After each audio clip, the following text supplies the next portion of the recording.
Hi guys! So today's video, gagawa tayo ng lazy cake. So I have the chocolate bar here. This is milk chocolate. And we have also Lurpak butter. So kalahati lang nito ang kailangan natin. Lagyan natin ito.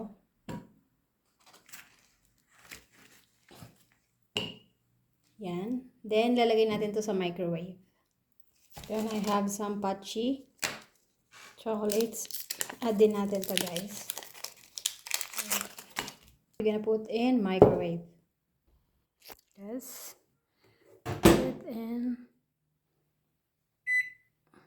1 minute. Okay, then start. Yung tray natin. Lagyan natin ito ng butter para hindi siya dumikit. Kung meron kayong wax paper, mas okay. Ayan. Then, ayan.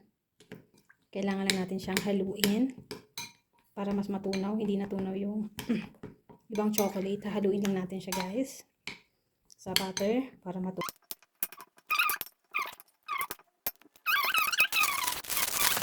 I-crack na natin ito.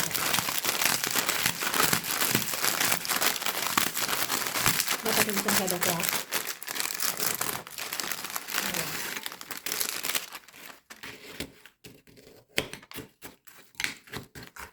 Ayan.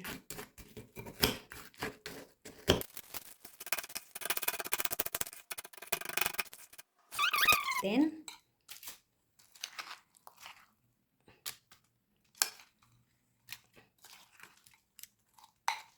maliit yata yung lagayan natin nakuha guys.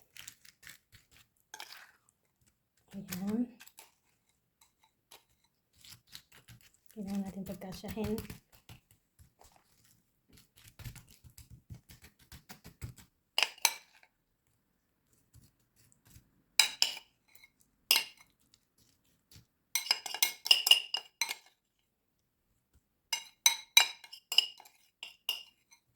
Ayan.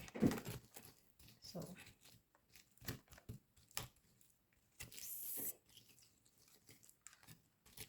tapos ipi-preach na natin to para mabuo. Then, pag na-preach na natin siya, balikan natin siya after 30 minutes or 1 hour. Tapos check natin kung namuo na ba. Ayan. Ayan, sakto lang siya sa ating lagayan. Kailangan i-flat natin yung ibabaw para malinis. And, lagyan natin to sa fridge. So, ito na natin 30 minutes. Labas na natin sa ating refrigerator ang ating ginawang cake. And then, tadaan! Done.